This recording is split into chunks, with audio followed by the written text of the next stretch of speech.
Hey guys, tonight we're going somewhere a little grim. But don't worry, you're already doomed. The walls sweat. Not metaphorically, actual moisture beads along the stones, slipping down and thin. Early trickles that leave strange stains where torchlight hits. Velvet curtains sag like wilted lettuce. Musicians wheeze out something resembling chord music. But their fingers tremble and a few are visibly crying. A man in a crown not quite crooked. But suddenly listing starboard staggers across the marble floor in mismatched boots, muttering at shadows that don't wait to be spoken to. This is a palace. This is power. This is France under Charles VI. You shouldn't be here.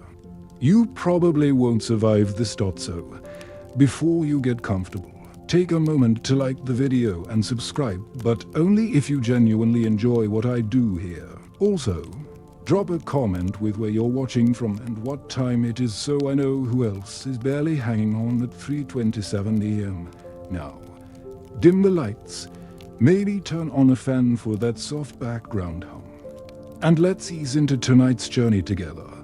You arrive as the king's mood is delicate. It's summer, which means the scent of spoiled fruit fights your lungs for dominance. A soft humming pulses from the walls, possibly bees, possibly whispers. You don't check. The gods are barefoot. Not by choice. Charles VI of France is not yet known as Charles the Mad. Not officially, but you can taste the madness. It trickles from the flagstones, laces the wine, clings to the fraying hems of royal garments. He believes he's made of glass sometimes. And his advisors have begun commissioning padded doorways and reinforced robes. You once thought padded rooms were a Victorian thing. Turns out, all you need is a paranoid king and enough money to silence doctors. He talks to you, or past you, or at the tapestry behind you that has definitely started twitching. The wolves. No, he says, eyes to wide, voice to soft.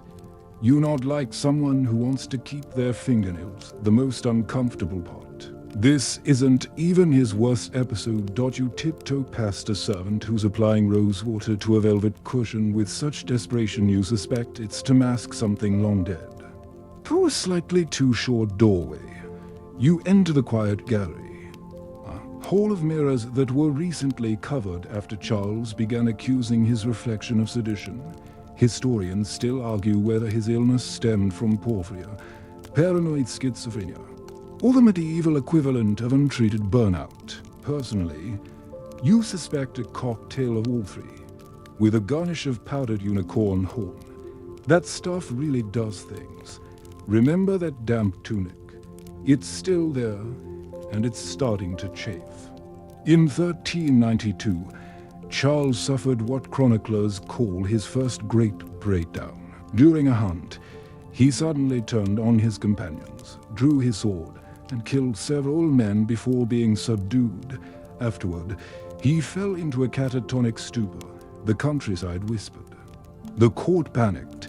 Paris, already high on plague, taxes, and poorly preserved wine tightened its collarbones. You're not just witnessing political collapse. You're inhaling it. Meanwhile, your phone is dead, but so are your neighbors. This century doesn't believe in notifications, just bells, and each one tolls like a slow panic attack. One of the king's daughters, barely past childhood, offers you a pear soaked in vinegar.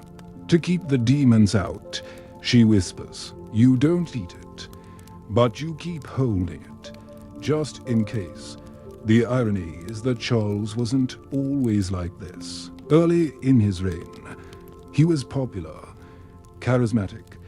He even cleaned up a few of his father's messes King Charles V had left behind dead enemies.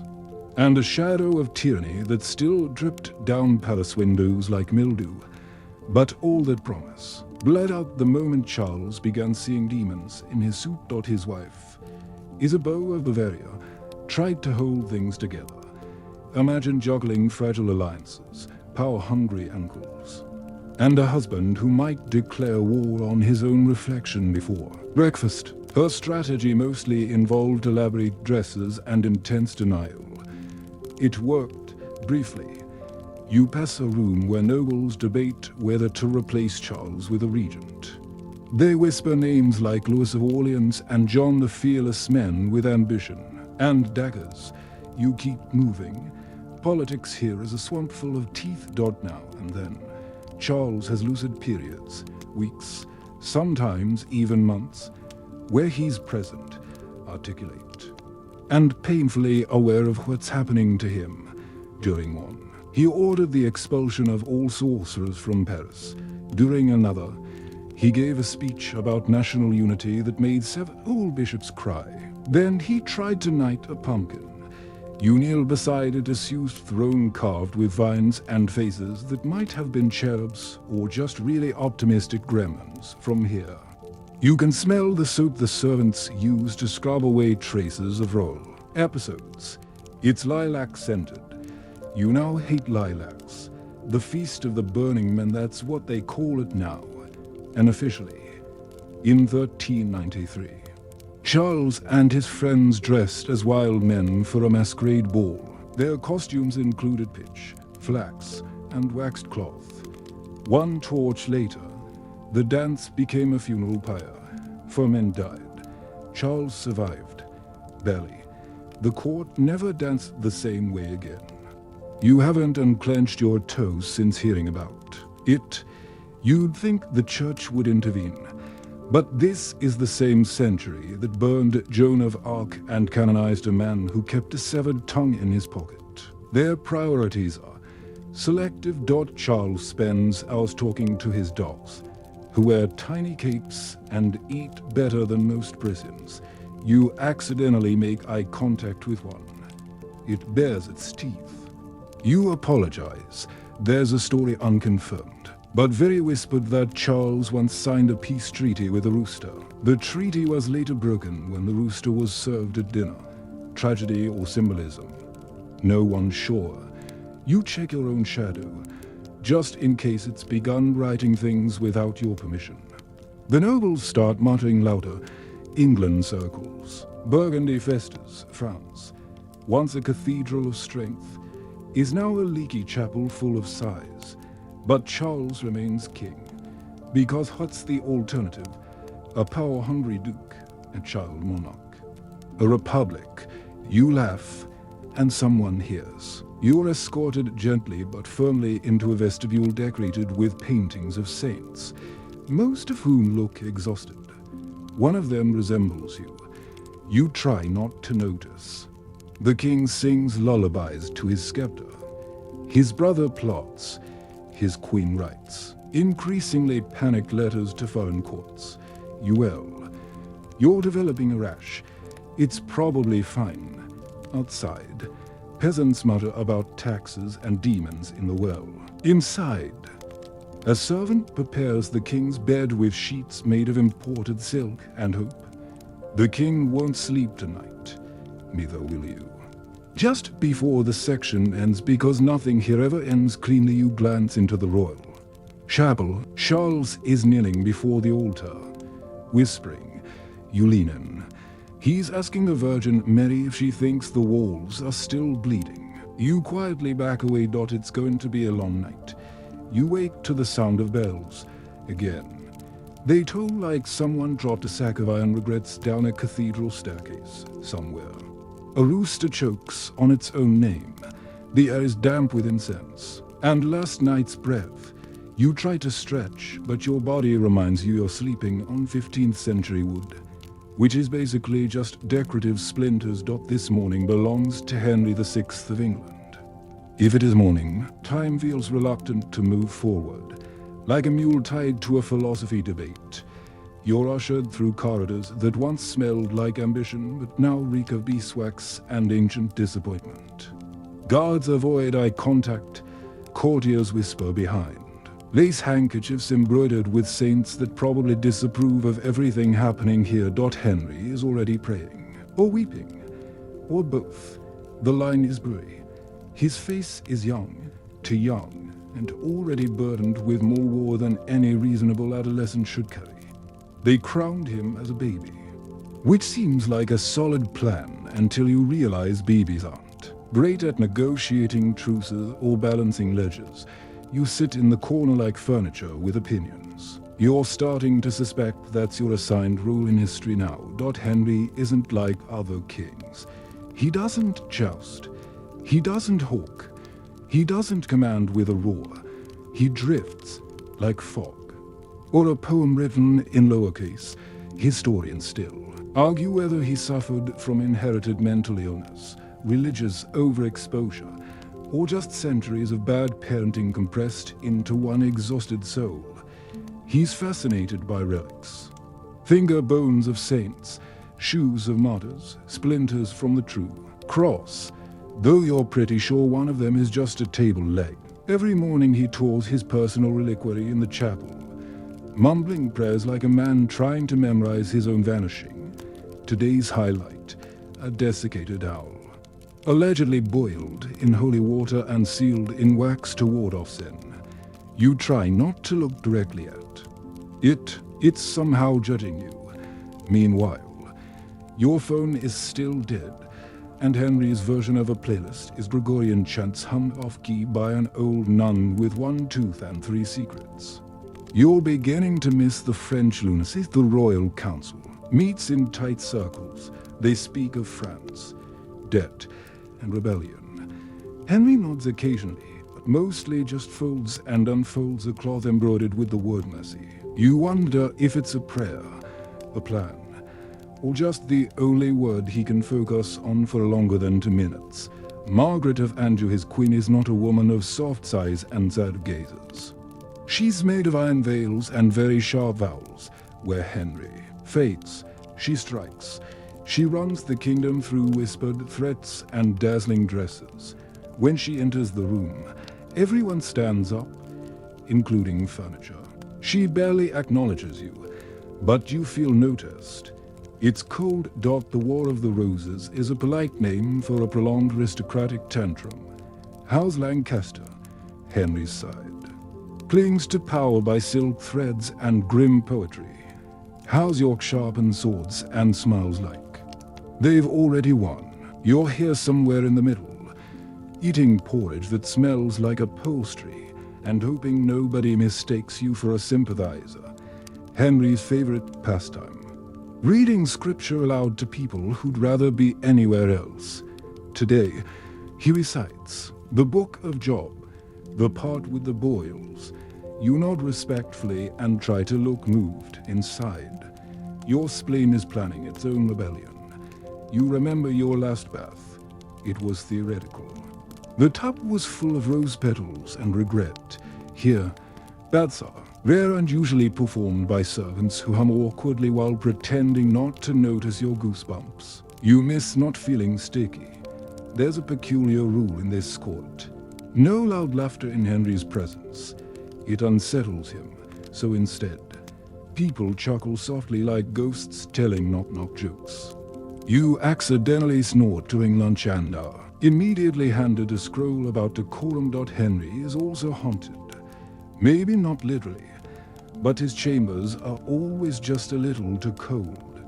His tapestries ripple when there's no wind. And twice now you've heard sobbing from behind the altar at dusk.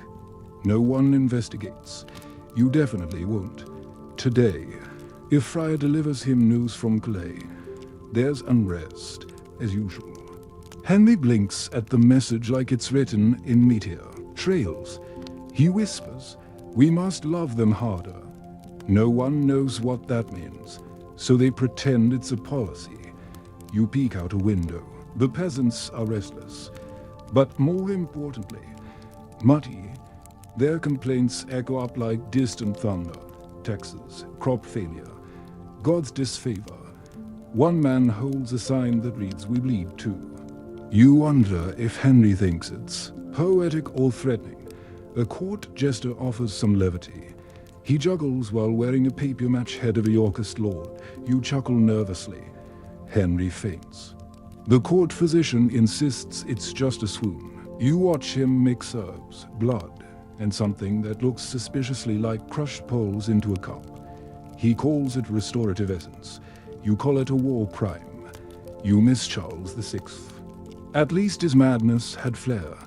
Henry's moments of clarity are brief, like sunlight through clouds. During one, he declares he wants to build a university. He names it before anyone knows if it's happening. Spoiler, it becomes Eton. Future generations will memorize things in its shadow. You, however, can't feel your toes. Remember the boiled owl. It's back. Henry insists it be placed in every dining room to watch over the meat. You haven't. Eaten in 3 days. One noble suggests that Henry abdicate. Margaret stares him into silence.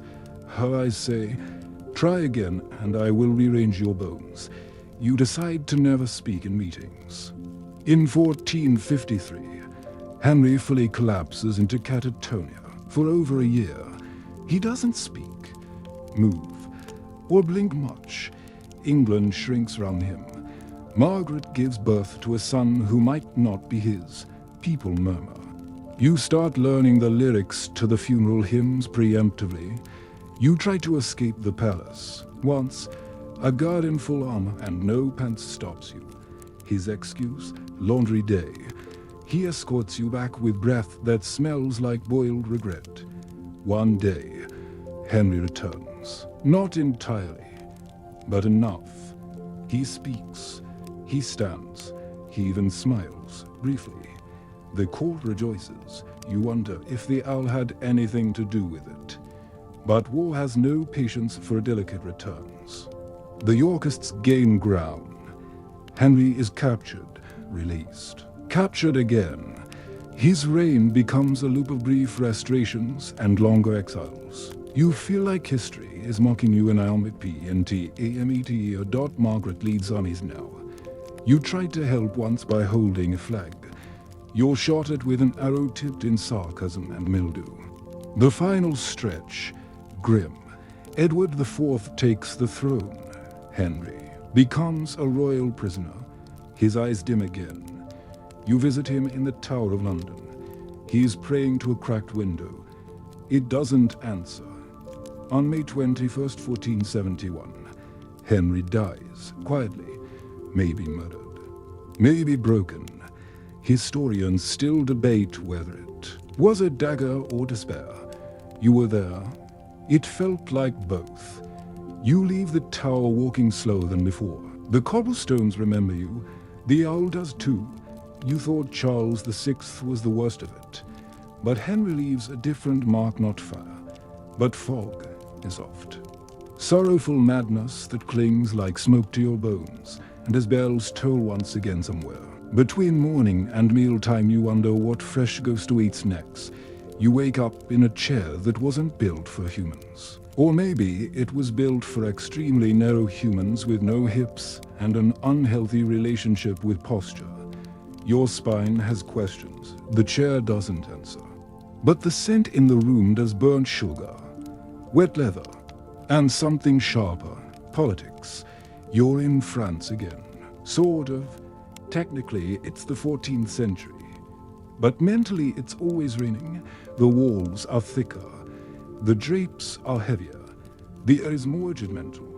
You're at the court of Philip IV, also called Philip the Fair, which is a hilarious misnomer if you've ever seen his tax policy. Philip hates 3 things: shoes, taxes, and the Pope. And the great thing is, all 3 of those things are currently sitting on his to-do list. In that exact order, you shuffle behind a pair of knights whose job seems to be aggressively opening doors. One of them sneezes and dislocates a shoulder. That's not your problem, yet. The king's private chapel is empty except for a single shoe resting on the altar. No one explains this. No one dares. You make the appropriate face. Reverent confusion with a dash of please don't notice me. Philip IV doesn't scream. He doesn't throw tantrums. He does something worse. He smirks in Latin. He rules like a man trimming hedges with a scalpel. Efficient, cold, permanent. Today's scandal, the Knights Templar. You've heard of them, white cloaks. Red crosses, rumored treasure, and a suspicious, fondness for secret handshakes. Philip owes them money, a lot of it. So naturally, he accuses them of heresy, and also of spitting on crosses, kissing each other weirdly, and worshipping a severed goat head named Baphomet. You'd call it dramatic, but Philip calls it Tuesday. Historians still argue whether the charges against the Templars were fabricated or just heavily edited.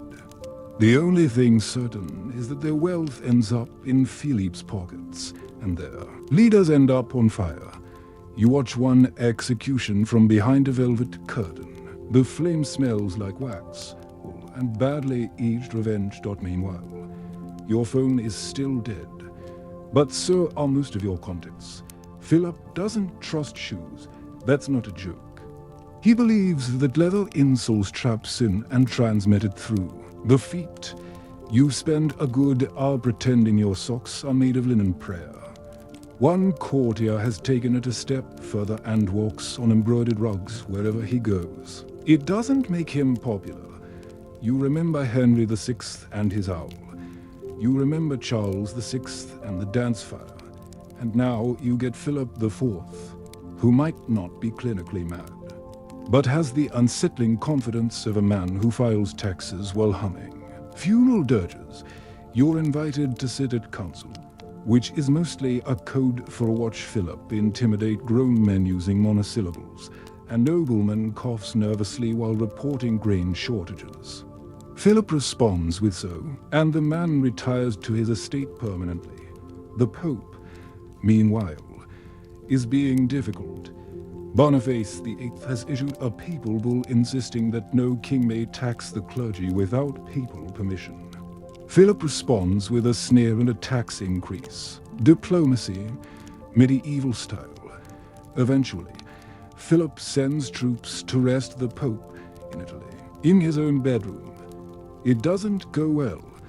The Pope dies shortly after, possibly from embarrassment. Philip installs a Frenchman in his place. Clement V. The papacy conveniently relocates to Avignon. This will later be called the Babylonian captivity, which makes it sound more exciting than it is. You notice something odd. Philip doesn't eat in public. He receives meals behind a curtain, and no one's allowed to see him chew. Rumor says he fasts often not for holiness, but because he suspects his food is plotting against him. The royal bedroom is lined with copper plates and mirrors not for decoration, but for affection traps, according to a passing maid. They bounce spells. She explains. You pretend to understand. There's a fringe detail about Philip that no one really likes to repeat, but you overhear it anyway. He had a wax effigy of his enemies made and buried it beneath the cathedral altar. It's probably a superstition, probably. You walk through the Louvre, not the museum. But the original fortress, the stone is raw and mean. The torches flicker in defensive patterns. You feel watched. And for once, you are not sure it's the king. The economy under Philip is famously confusing. He debases the currency, repeatedly melting coins down, mixing in lesser metals, then declaring them more valuable. It's like medieval cryptocurrency, except with actual consequences. Bread riots break out. The baker's armed. Remember that. Damp tunic. It's still damp. It's starting to form opinions. Philippe's daughters-in-law get into trouble. Big trouble. They're accused of adultery, allegedly caught sneaking into towers with handsome knights. Philip responds with imprisonment and brutal consequences. The Tour de Nestle affair becomes a national scandal and a cautionary tale about marrying into this family. You dine alone in the lesser hall. Your bread is grey. Your wine is warm. Your seat is uncomfortable. You feel like a political metaphor. Philip dies young, 46, a sudden stroke after a hunt. Some say it was divine justice. Others say it was just a deer that looked at him wrong. You're not sure. But the mood in court lifts a little. Like mold evaporating under sunlight, his sons will rule too, briefly, poorly, France descends into chaos again. But that's for later. Right now, you leave his chamber with two things: a headache and a growing awareness that power, in the wrong hands, smells like melted coin and old. Socks dot outside. The bells toll. Again. You never quite get used to it. You awaken under something soft. At first, you think it's a blanket. Then you realize it's meat. You're in a pantry, a royal one, and it's hot. Too hot for preservation. Not hot enough to justify your sweating. Sausages dangle like swollen rosaries above your head. There's a ham leaning casually on your knee like it wants something dot, and then you hear the laughter. Light, airy. The kind that suggests someone's either extremely wealthy or extremely unwell. You're not in Rome. You're in a castle that thinks it's Rome. Welcome to the court of Roger II of Sicily's distant, morally ambiguous descendant, or perhaps something even stranger. The home of a minor noble who believes he's inherited Caligula's soul. Technically, this isn't one of the big-name kings. This is fringe royalty, more barren than emperor, but his story has slipped into enough chronicler's margins to earn him a spot in tonight's descent. His castle sits somewhere between Naples and madness, a hotbed of southern European flavor with a heavy side of theatrical filth. The man calls himself Il Porco Santo, the holy pig. You won't be calling him the dot his real name isn't important. What matters is the atmosphere, cinnamon in the air, rot beneath the floorboards, and a court that smells like overripe fruit and candle wax on velvet. The tapestries depict scenes that would get you banned from most websites. Everyone pretends they're biblical. You try to stand, but something sticky pulls at your sleeve. You don't look down. A boy offers you wine. He says it was kissed by angels. It tastes like vinegar and cloves. You thank him anyway. He's 8, but clearly management. This nobleman, this self-styled king of pleasure and pain, has declared his court a sanctuary from repression. You recognize this instantly as code for very bad things happen here. And they do, often. Some even happen to furniture. There's a party tonight. They call it the Feast of All Desires. It's not on any religious calendar, but there's incense, organ music, and a choir of castrati wearing antlers. You sit quietly near the cheese table and try not to meet anyone's gaze. Historians still argue whether this man ever existed at all, or whether he was an invention of his enemies, a satirical warning about overindulgence and southern Italian politics. If he didn't exist, someone went to an awful lot of trouble to forge receipts for 48 pounds of perfumed goose fat. You watch as your host enters, clad in a robe made entirely of feathers. It breathes. He explains to no one. You nod solemnly. Meanwhile, your phone is still dead, and this guy would probably use it as a ladle at one point in the night. A goat is crowned knight of the vine. A woman in a pearl mask recites Virgil backwards. You consider hiding in the latrine. Remember Charles VI's mirrors and fill up the 4th's shadow shoes. There's no safe place anymore. Not even the outhouse. The food is unsettling. Everything is spiced, glazed, or pickled in a way that defies classification. One dish appears to be an eel wrapped in edible gold. Another might be a baby turnip carved into the likeness of your host. You eat none of it. You chew your fingernails and tell yourself they're almonds. There's a rumor that he bathes in honey. Another says he has a secret room filled with molting parrots and very old men reading erotic scripture. Both might be true. A servant named Paolo once peeked and hasn't spoken since. The nobleman hosts confessions at dawn, not to a priest. To himself, he wears a mitre and asks court guests to kneel and whisper their darkest indulgences. You watch as a merchant admits to skimming grain profits. He's then awarded a gold cloak and asked to dance. You leave before your turn. remember that rash from Henry's court. It's back. It's learning languages. There's one hallway you're warned never to enter. Naturally, you do. Inside, walls painted with what you hope is red wine. Murals of swans tangled with women, tangled with snakes, tangled with theological footnotes. In the center, a pedestal. Upon it, a preserved human tongue and a bronze crown shaped like flames. You exit swiftly and with an apology. A fringe fact. This noble commissioned a portrait of himself as Saint Sebastian, but instead of arrows, he's pierced by quills, roses, and forks. The painter fled mid-commission. The painting hangs anyway. The castle smells worse each day. The cinnamons wearing off. And now it's just humidity and meat. The hams above your bed are growing aggressive. One falls in the night. It's a warning. You begin having dreams fevered, layered, oddly Florentine. In one, the nobleman rides a bear into battle against the Pope.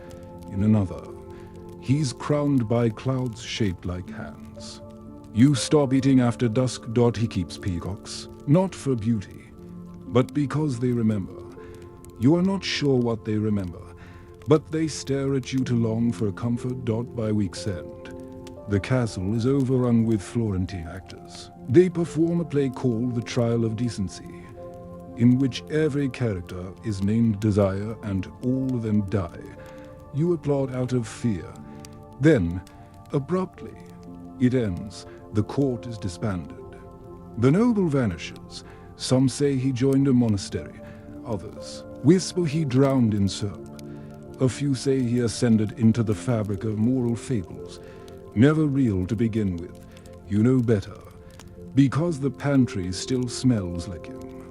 You leave under cover of thunder, walking away from the castle that was never truly listed on any map. Your boots stick to the road with every step, and your dreams are now likely honey-glazed. You think of Philippe's sneer, of Henry's weeping, of Charles and his fire. And you realize this isn't getting better.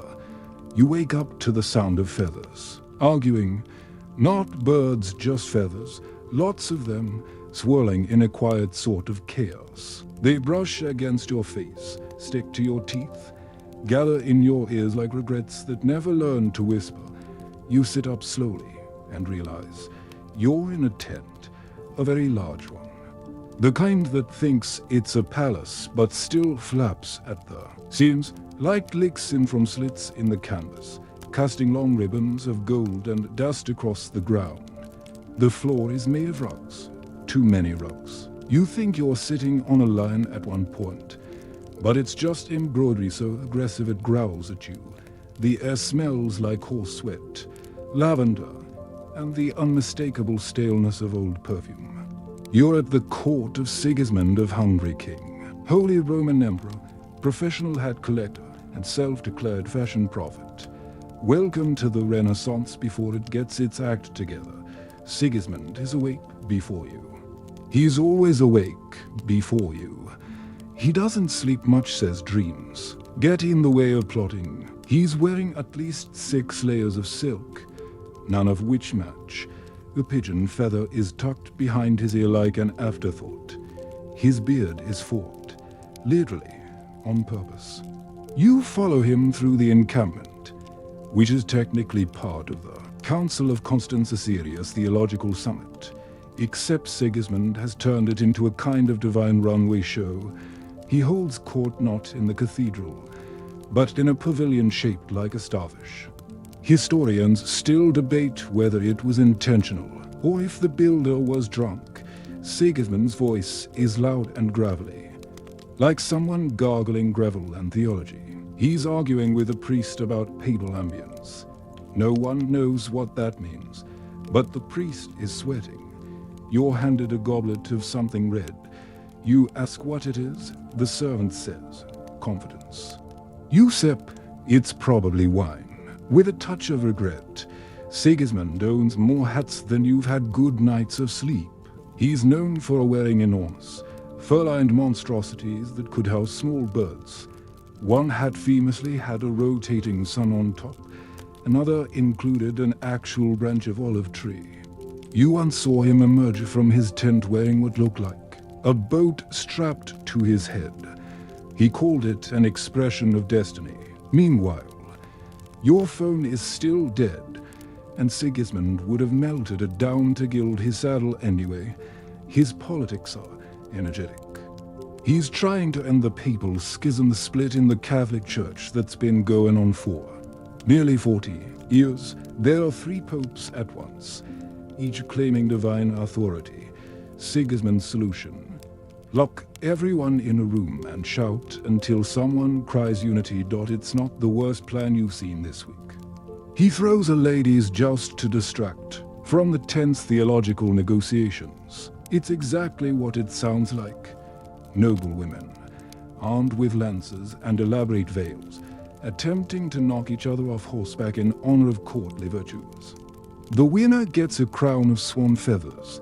The loser gets a poem written about her limp. You attend.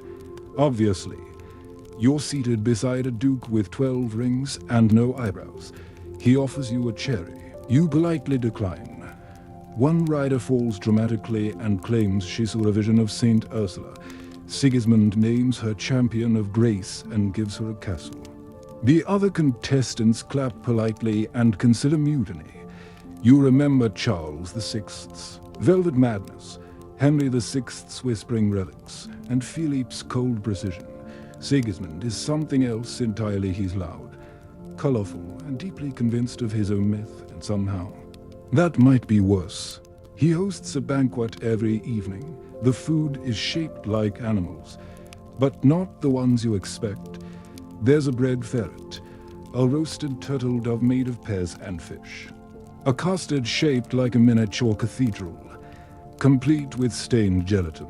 Windows, you eat cautiously. At one banquet, he lectures on the shape of royal destiny, which includes references to Roman augurs, Hungarian stew, and something called the feather of fate. No one interrupts. One bishop takes notes. Historians note that Sigismund spoke multiple languages badly, and frequently invented new words mid-sentence. His Latin was famously awful. At the council, he declared everyone must speak Latin so no one feels left out. The irony stings. You walk the campgrounds late at night. Tents are lit from within, glowing like strange lanterns. You hear music flutes, a hurdy-gurdy sobbing into the dark. Somewhere, a noble woman practices insults in iambic hexameter. The stars above look unimpressed. Remember that rash? It's now floral. Sigismund commissions a painting of himself shirtless, holding a dove and a sword, with a halo made of grapes. The artist includes extra muscles.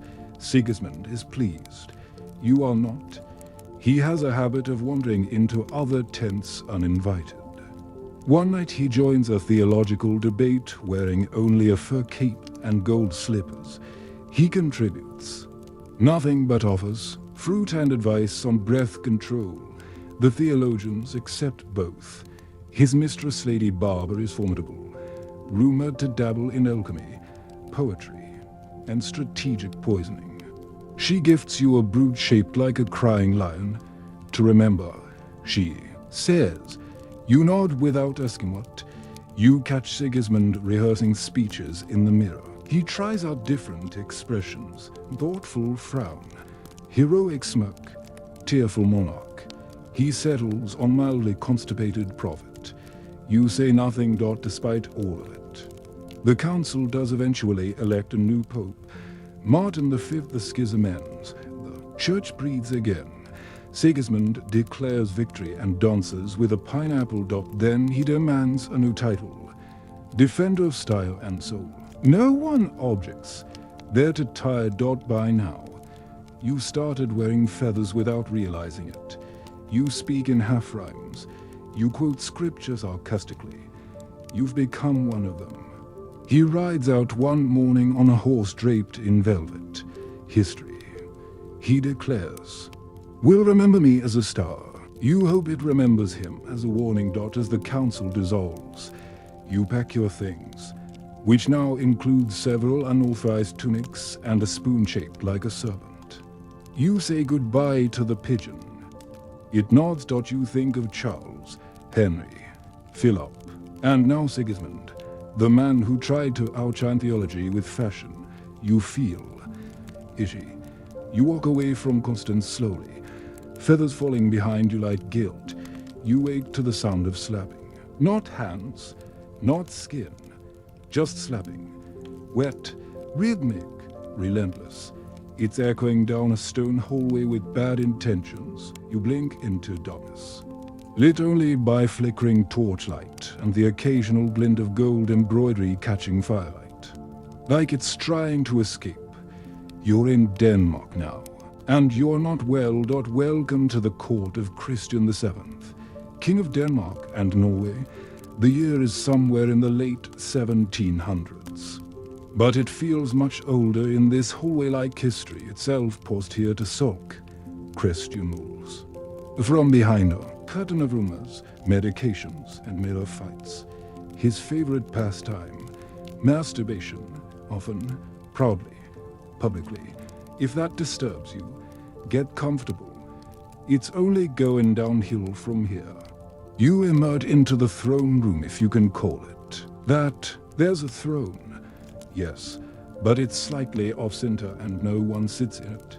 The king prefers the floor, specifically a fur rug shaped like a bear that may or may not have been alive last week.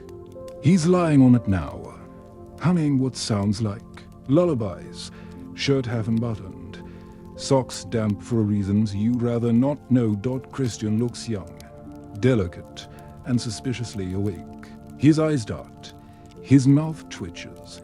He greets you as if you've been there all along, possibly under the rug. You nod. You have no choice. Court life under Christian is a fever dream held together by powdered wigs and nervous courtiers. Everyone talks in code. Everyone walks softly. You've never heard so many coughs used as punctuation. Christian's mental health is a subject of whispered documentation and official denial. Historians still argue whether he suffered from schizophrenia, bipolar disorder, extreme trauma, or simply the strain of being born into power with no real purpose. What's certain is that he's not well, and no one around him wants to be the first to say it. You're offered a seat. It's velvet. It's damp, again. The pattern looks like grapes. You suspect it's mold. Christian doesn't rule. Not really. The machinery of government moves through others, especially his doctor. Johann Friedrich Struensee, a German physician with Enlightenment ideals and surprisingly nice handwriting. Struensee becomes Christian's advisor, ghostwriter, and possibly something more complicated. He writes the king's speeches, drafts laws, replaces half the ministers. In a different world, he'd be called a reformer. In this one, he's called a threat. Meanwhile, your phone is still dead. The king is talking to his marionette. It has your haircut. Christian travels the palace with an entourage that includes a mute flutist, a courtier who only speaks in riddles, two dogs named Enlightenment and Panic, and a mirror he checks every time he speaks, but only when he leaves you follow behind like a smudged dot at night. Christian hosts shadow dinners, banquets where guests must wear masks and speak only in rhymes. Struensee rarely attends. When he does, he drinks heavily and stares into the chandelier like it owes him money. There's a queen, Caroline Matilda, young, English, trapped. Her marriage to Christian was political and fast, and quickly dissolved into silence. She and Struensee develop something romantic, intellectual, strategic, probably all three. You see them once in the library, arguing softly about Voltaire. Their hands brush. You pretend to dust a book from 1300 to dot the tension in the palace. Is velvet-cloaked and knife-shaped.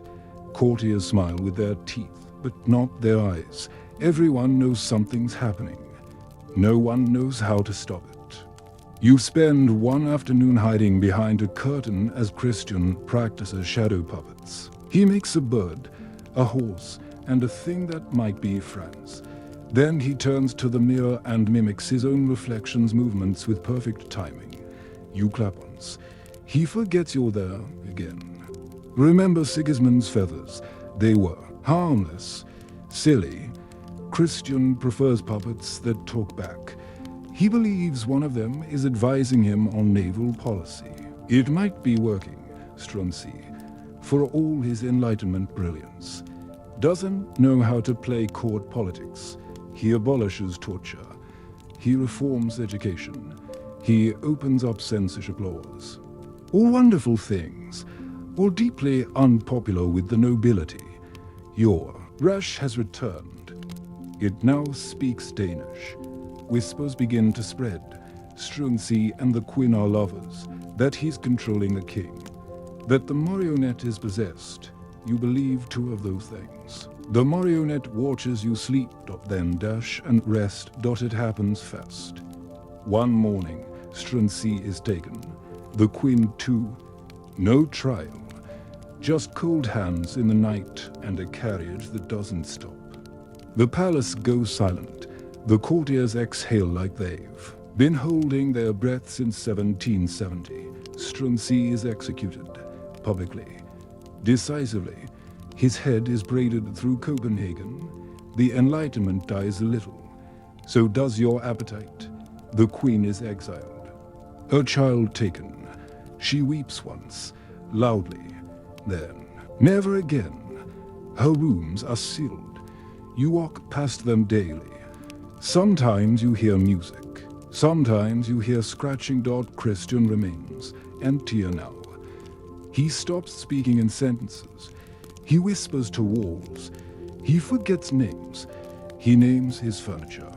He still rules technically, but only in the way a moon controls tides. Distantly, irrationally, and mostly by accident. You once find him in the stables, brushing a horse with his own hair. He smiles. It needed feeling. He says, historians note that Christian lived for decades after Strunzi's death. Long, quiet years filled with silence, occasional fits and puppet theater. You survive most of them. Barely. You leave Denmark older, wetter, paler.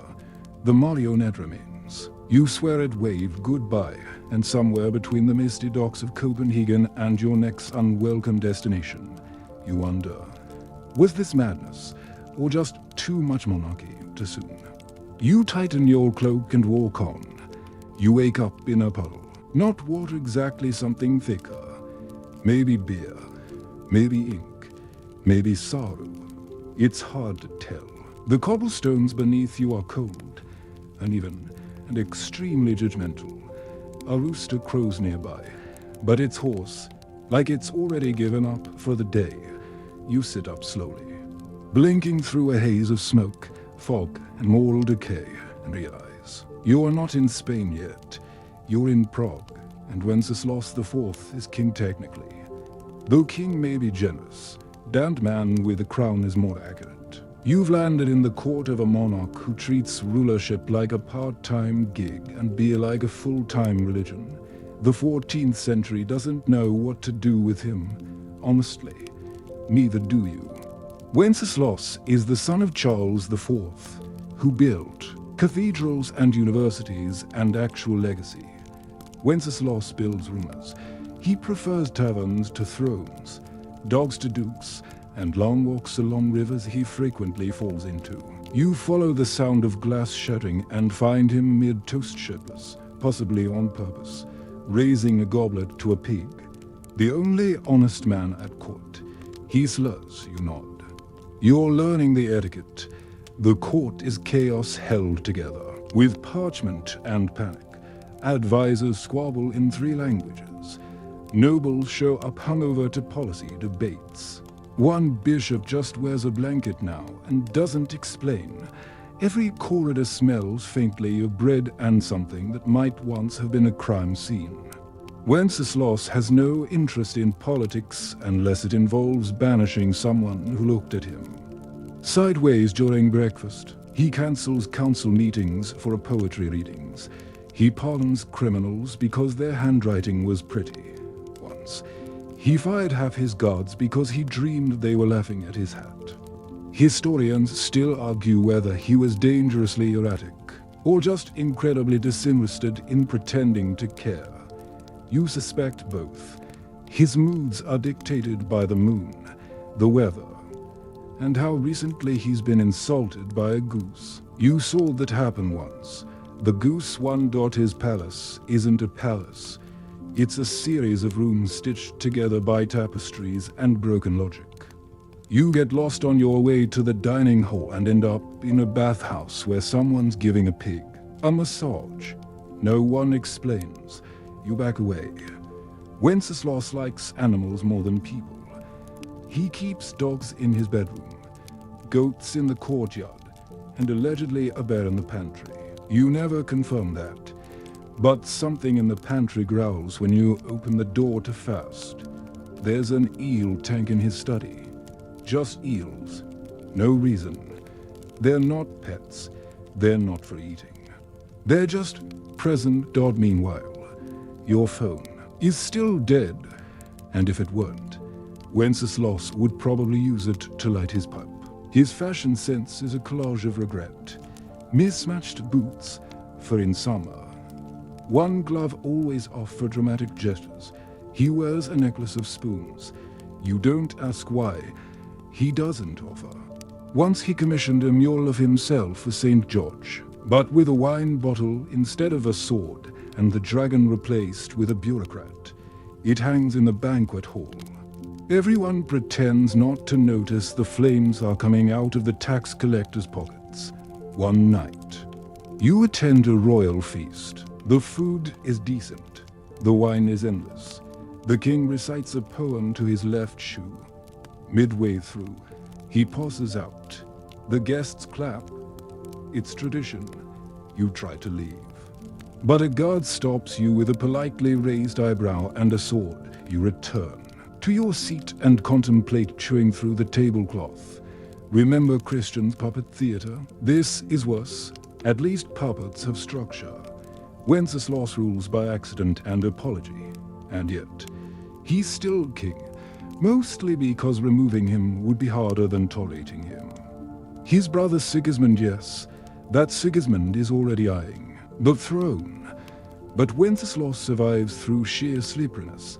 Every time someone tries to overthrow him, he disappears for 3 days, then returns with a new hat and a completely different list of priorities.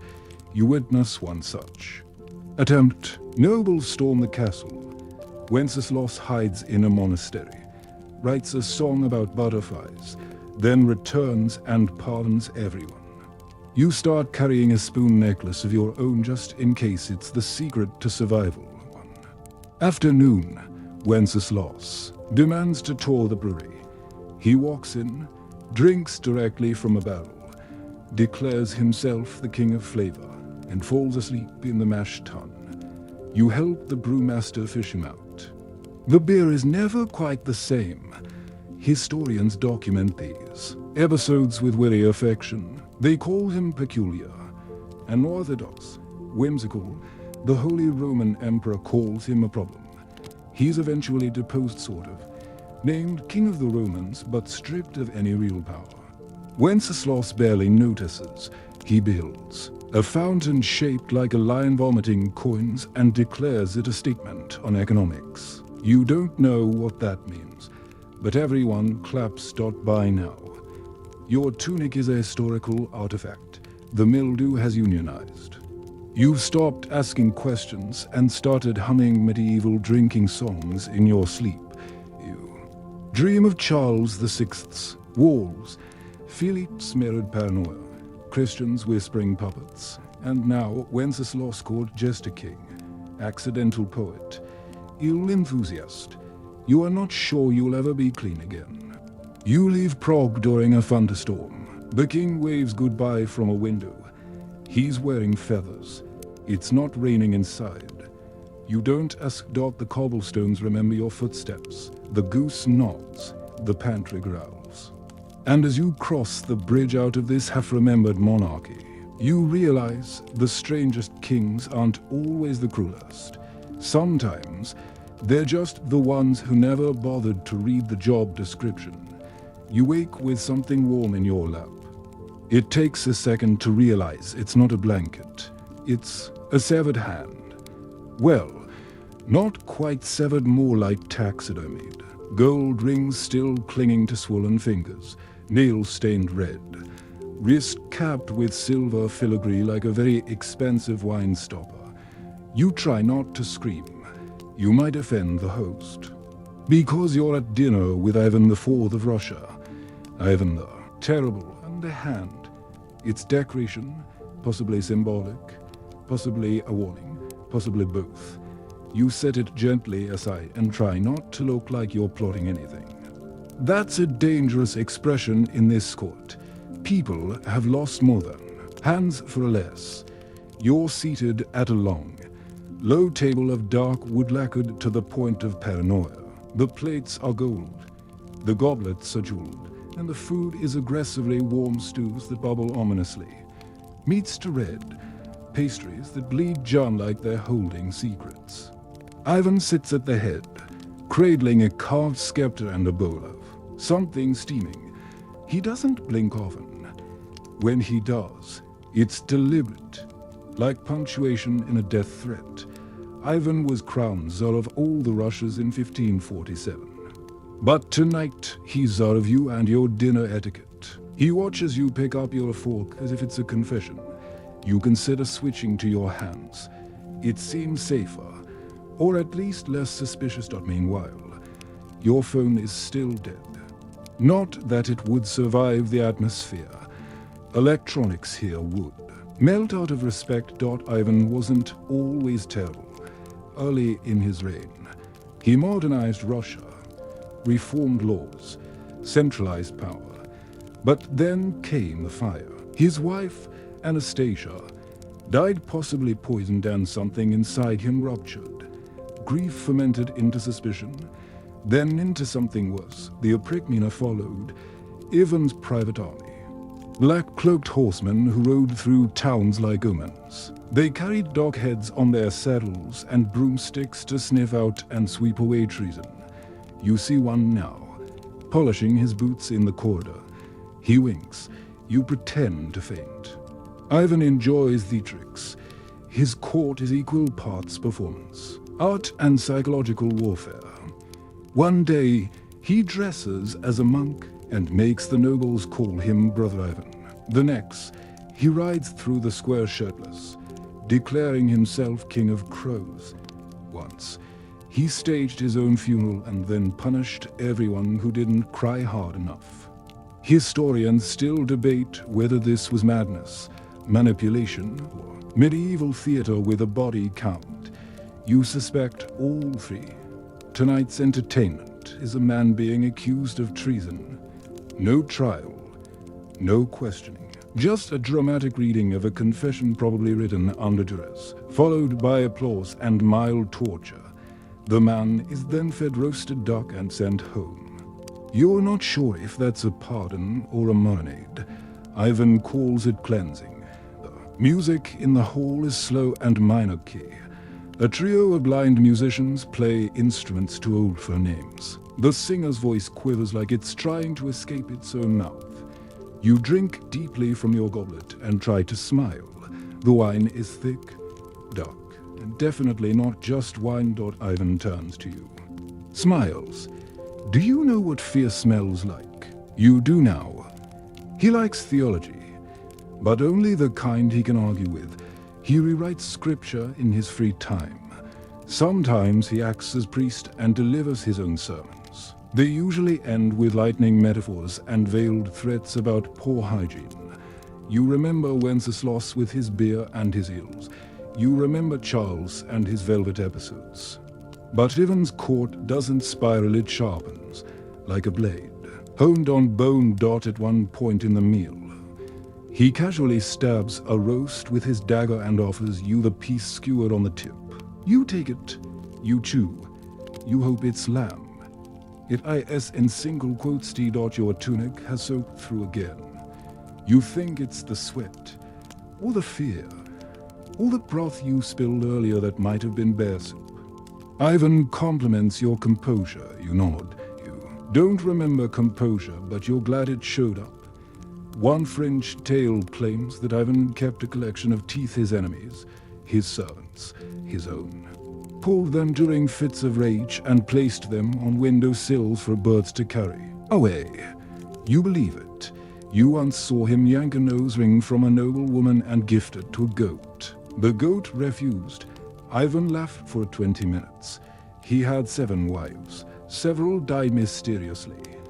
One was drowned, another sent to a convent. The third may have been poisoned by Ivan himself. For not liking pinnacones, you never confirm this. You stop asking about pinnacones altogether. And then there's his son.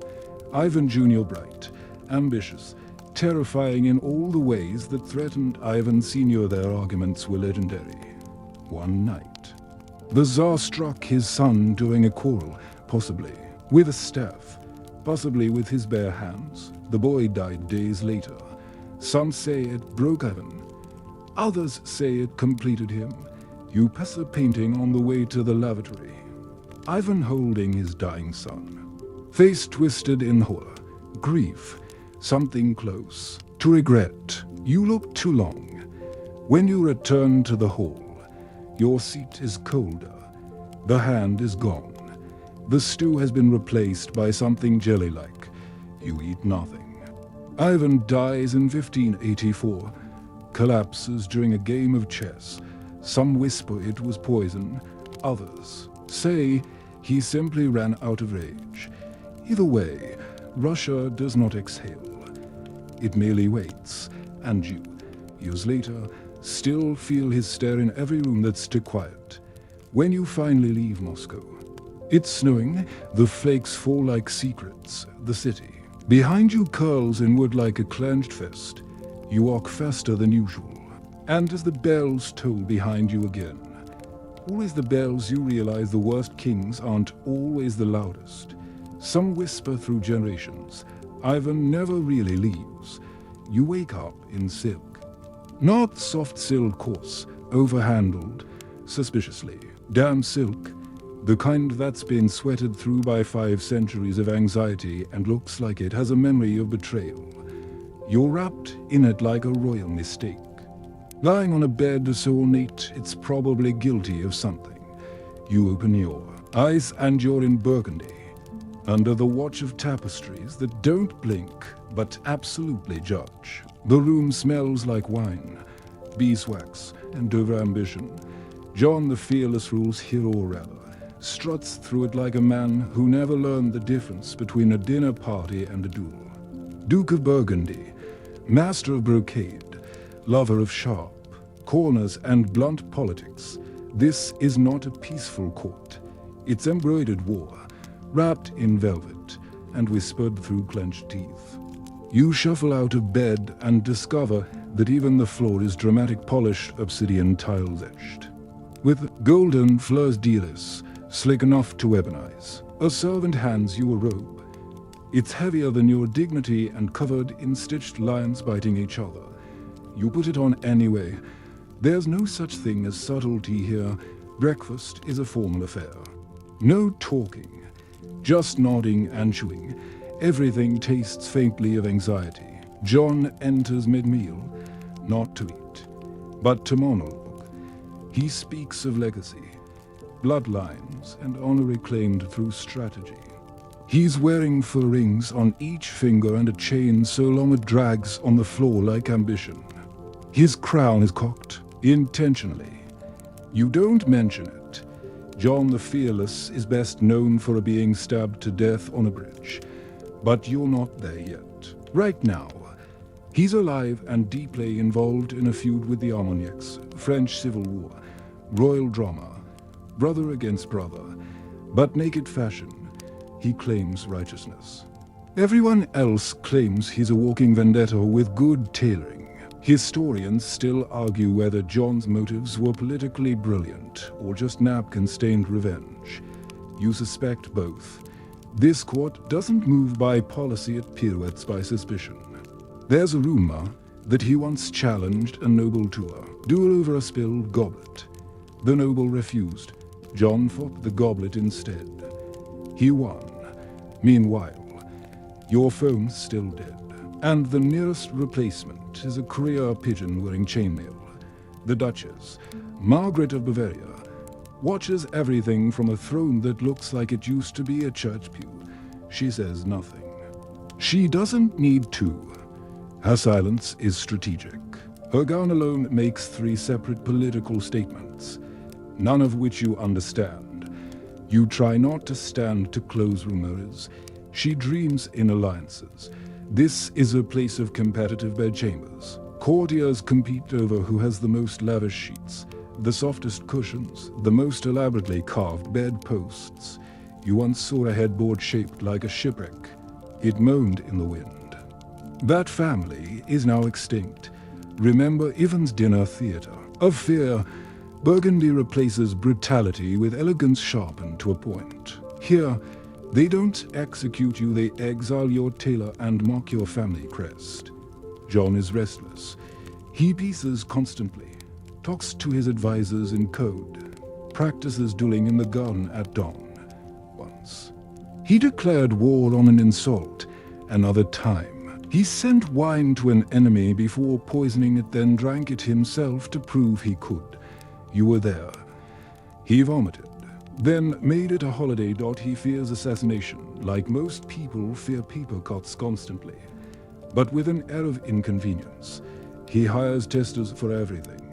Wine tasters, food tasters, perfume tasters, even prayer testers. You meet one. His lips are purple, his eyes glassy, but he claims he's spiritually radiant.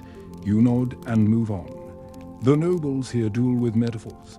One compares another's handwriting to a wounded mule. A third responds with a dance meant to signify betrayal. You try to compliment someone's armor and end up causing a week-long standoff over implied sarcasm. You've never been lonelier. Your tunic still smells like Ivan's hall. It clashes with the wine here. You try to scrub it with rose water and ash. It doesn't help. There's a tower in the courtyard. No one enters. They say John keeps a map in there, one that bleeds when touched. One night, you sneak inside. It's full of portraits. Some are slashed.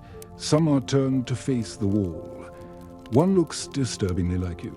You leave before the candle burns out. At court, John gifts rings instead of titles. Each has meaning. A sapphire for loyalty, an emerald for cunning, a black opal for silence. You receive a ring made of glass. You don't ask what it means. He plans constantly for war, peace, backgammon, seduction. His strategies are folded into songs, sewn into cloaks, baked into pies. Once, he delivered an ultimatum hidden in a lute's strings. The recipient ate the instrument. His statement, probably, when you sleep, it's never restful. The sheets whisper, the walls sigh. You dream of Charles's fire, Henry's weeping, Philip's glass sighs, Wenceslas's drunken geometry, and Ivan's echoing laughter. Now John joins them brooding, pacing, crown slightly tilted, always waiting for someone to betray him so he can feel alive again. The end doesn't come softly. One afternoon, John meets with the Dauphin, son of Charles VI. They're supposed to negotiate. They meet on a bridge, public, symbolic, safe. John shows up in armor. The Dauphin's men stab him anyway. His body falls into the river. The bridge remembers.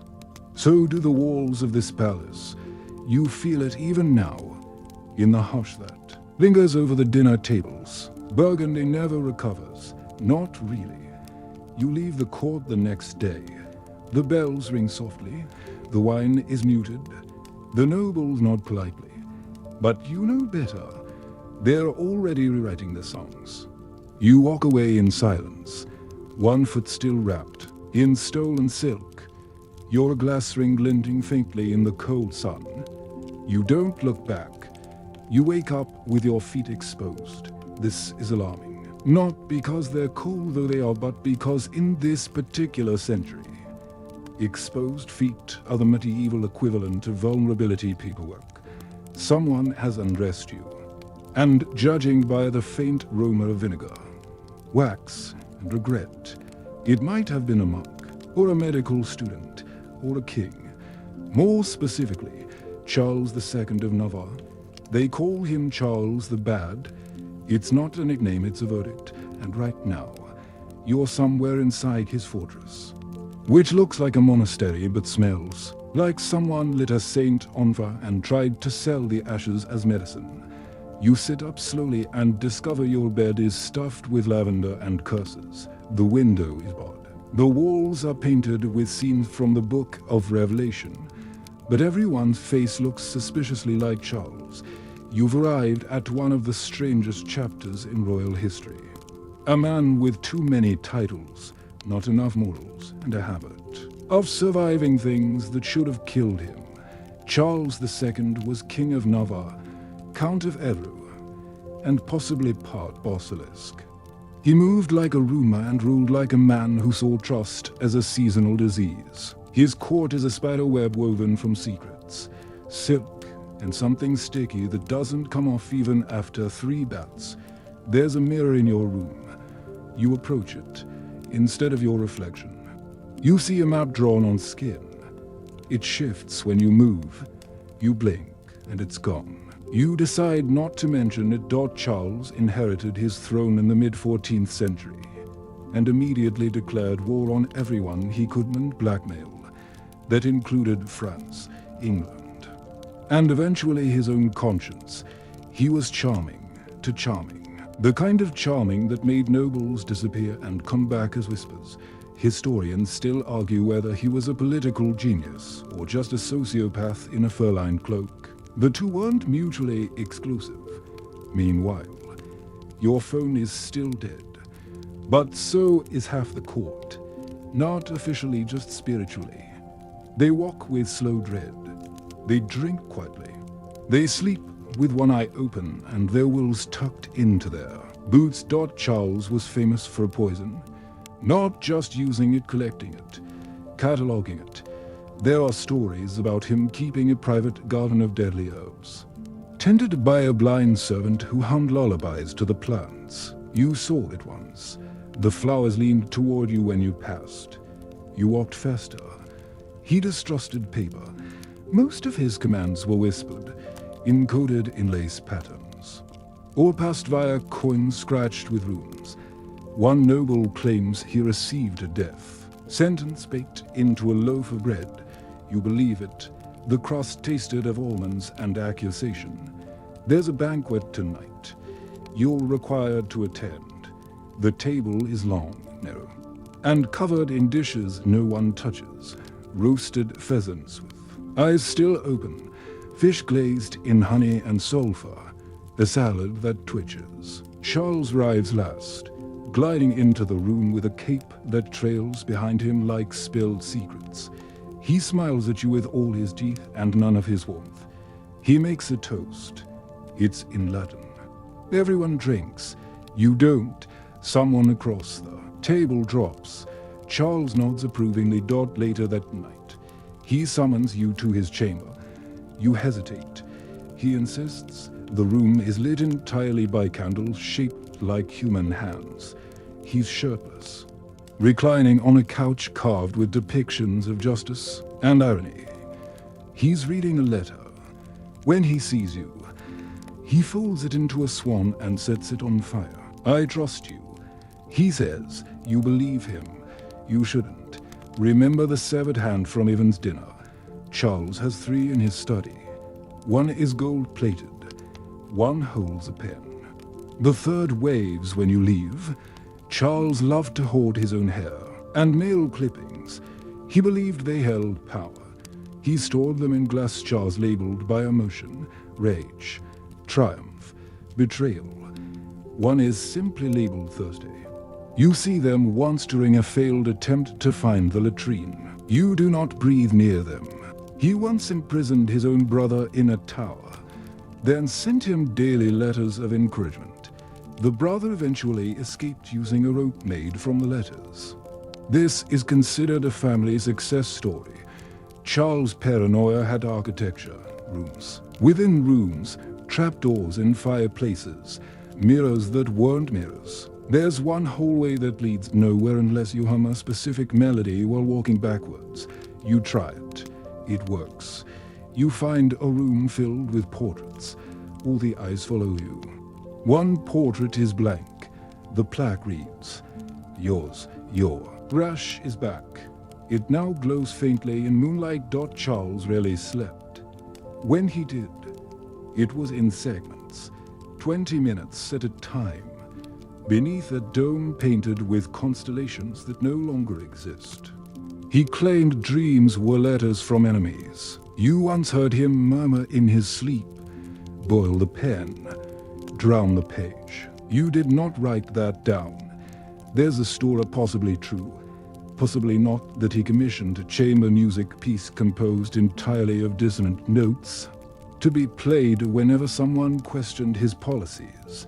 It was called the voice of loyalty. You hear it once. It gives you nosebleeds. He hated being touched. Anyone who touched him without permission was made to walk barefoot through the rose maze blindfolded. The roses were real. The thorns were steel. The maze was also a metaphor. He dies eventually, but not quietly, in 1387. He falls ill, so ill that doctors suggest wrapping him in cloth soaked in brandy to warm his body. And fortunately, one of them lights a candle too close. He bursts into flame, alive, screaming, a human torch of pride and punishment. Some say it was an accident. Others call it divine comedy. Historians still wince. You leave his court not by carriage, but by tunnel one, of many escape routes built under the palace. It smells like wax, salt, and legacy. You emerge days later in a field full of crows. One of them has a ring in its beak. It looks familiar, and as you limp away barefoot, because your shoes were cursed, you realize some kings weren't feared because of what they did. They were feared because they kept doing it with a smile, a plan, and a drawer full of clipped fingernails. You wake up under glass, not enclosed. Exactly just beneath an enormous stained glass window that throws warm light across your face like a saint forgot how faces work. The colors are too bright, the angles too sharp, and the saints too stern. One is holding a scroll, another is holding a pigeon. A third is just watching you with the specific expression of someone who knows you didn't fast. Before communion, you roll over. The stone floor beneath you is slick with candle wax and centuries of whispered regrets. You're in a chapel, deep inside a castle where reverence is aesthetic, not moral.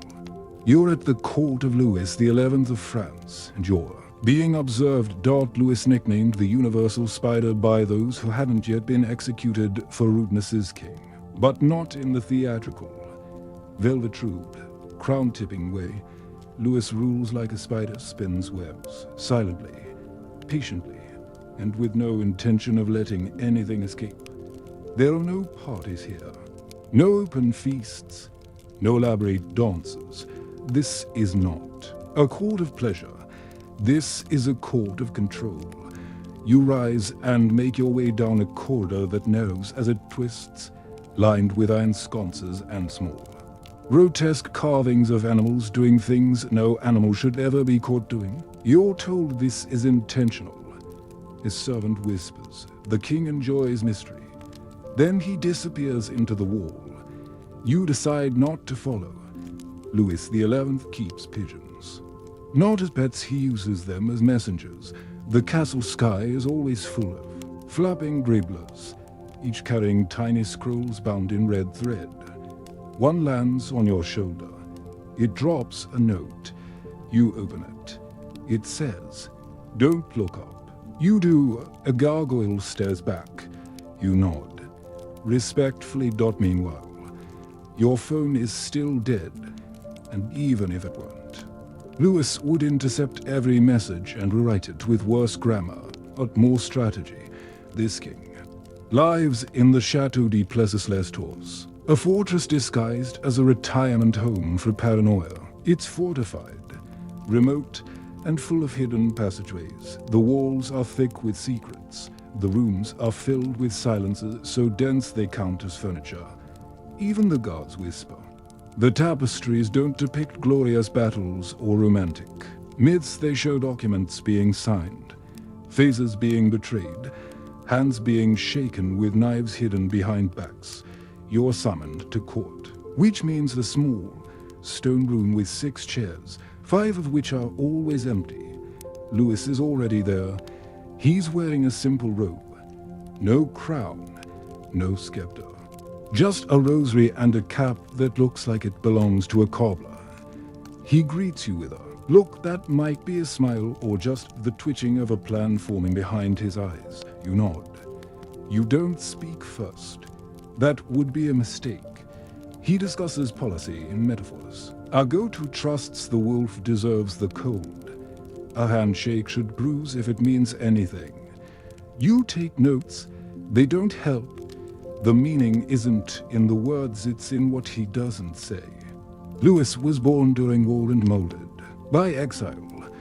He rebelled against his father, was exiled to Burgundy, returned with scars, and then ruled like someone who doesn't believe people stop being enemies just because they stop carrying swords.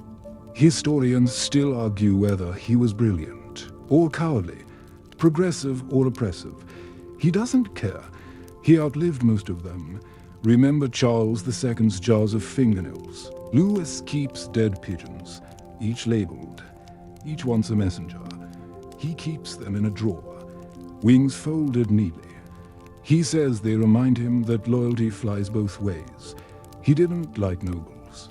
He preferred merchants, lawyers, bureaucrats, men who needed him, men he could control.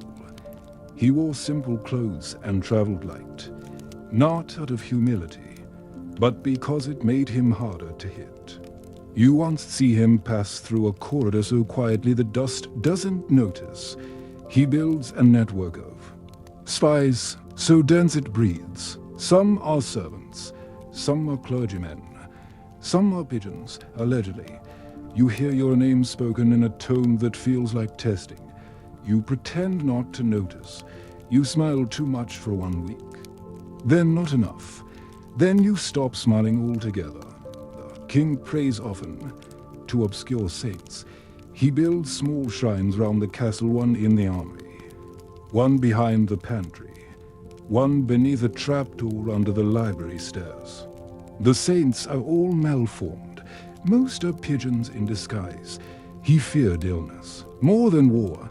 Wore a necklace of holy relics, consulted astrologers and hermits. One claimed to see death in the shape of a cloud.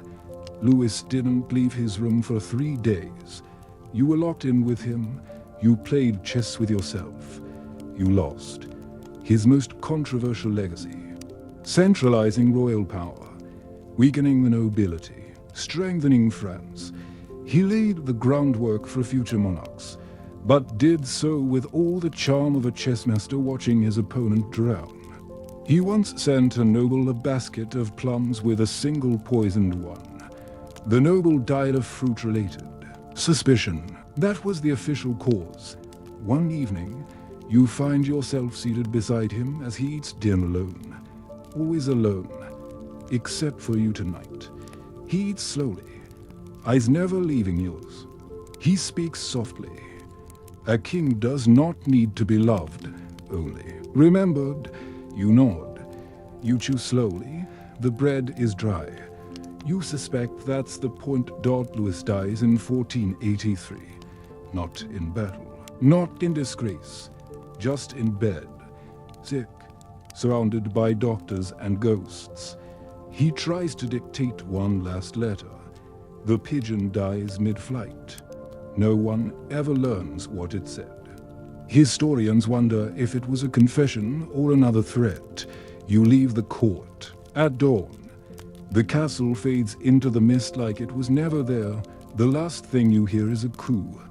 The last thing you see is a pigeon carrying a scroll that reads, simply, SHH. And as you step back into a world with noise and breath and mistakes that don't cost you your life, you realize some kings conquer with armies, others with mirrors. Lewis conquered with silence and silence. It turns out, echoes the longest. You wake up in a tree. This is not metaphor. You're literally tangled in branches, nestled among leaves that smell like ash and ambition. Your legs dangling over a bark-polished ledge above a courtyard full of debt collectors. Below, the kingdom of Bohemia grumbles like a starving dog. You blink at the sunrise. It blinks back, unimpressed. The treehouse creaks. Your limbs ache. You shift slightly and realize someone has carved tax codes into the wood beneath you. Welcome to the oddly elevated world of Vladislav II of Bohemia, where royalty means paperwork, poetry, and very creative hiding. Vladislav isn't mad, not like Charles VI or Wenceslas, or even Sigismund with his feather wars. No, Vladislav is tired, not of ruling, exactly, but of pretending that ruling ever made sense. His court is shaped by avoidance. You get the sense that if he could delegate, breathing, he would. His nobles mutter, his scribes sweat, his soldiers train with the sluggishness of people who know no one's watching. And Vladislav, he climbs trees for thinking. He says for silence, for the view. You suspect it's to avoid meetings. Born in 1456, he ascended to the Bohemian throne in the wake of a religious civil war that left half the kingdom heretical, the other half exhausted, and all of it broke. He wasn't a warrior. He wasn't a theologian. He was a tall, gentle-eyed monarch with a talent for delay. Historians still argue whether he was strategically cautious or just chronically unready. His greatest battle strategy involved waiting until both sides ran out of patience. It worked. Once. Your phone is still dead. If it weren't, Vladislav would have used it to send you a sonnet about overdue rent. The palace is enormous, but always under construction. Towers rise halfway, then stop. Courtyards begin and never connect. The great hall has no roof. One corridor leads directly into a wall. Vladislav blames the architects blame the budget. The budget blames the king. The cycle continues. You attend council meetings held on pillows. No tables, no chairs, just a circle of very uncomfortable nobles pretending to enjoy the novelty. Vladislav speaks softly, if at all. He prefers notes handwritten on bark, slipped into laps when least expected. One such note simply says, Texas, aloud. You don't know what it means, but the treasurer resigns the next day. He writes poetry. Of course he does. Some of it's good melancholy, crisp, filled with metaphors about bridges and breezes. Others are confusing. One begins, a wall, thou tasteless mirror, and continues for 74 lines about economic policy disguised as unrequited love. You find them scattered in odd places, under soup bowls, tucked into saddlebags, once etched onto a window pane with a diamond. His marriage is political. His queen, an Foy Candle, tries to bring order to the chaos. She hosts salons, encourages alliances, reminds people to finish their sentences. She also looks constantly tired. You once catch her in the garden muttering verses that sound suspiciously like passive-aggressive prayers. She sees you. You nod in solidarity. Vladislav's crown sits in a box. He wears it only when asked, and even then, reluctantly, like someone putting on shoes for a funeral. He says it pinches the aura. You don't ask for clarification. One afternoon, he invites you on a ride through the countryside. You expect horses. He brings donkeys, decorated with bells and painted hooves. They listen better. He explains, the villagers stare.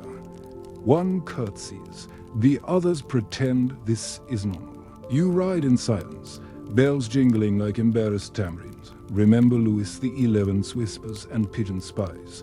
Vladislav's court is loud in its indecision. Orders are issued, retracted, reissued with poetry attached. One decree reads, let wheat be measured with joy, but taxed with empathy.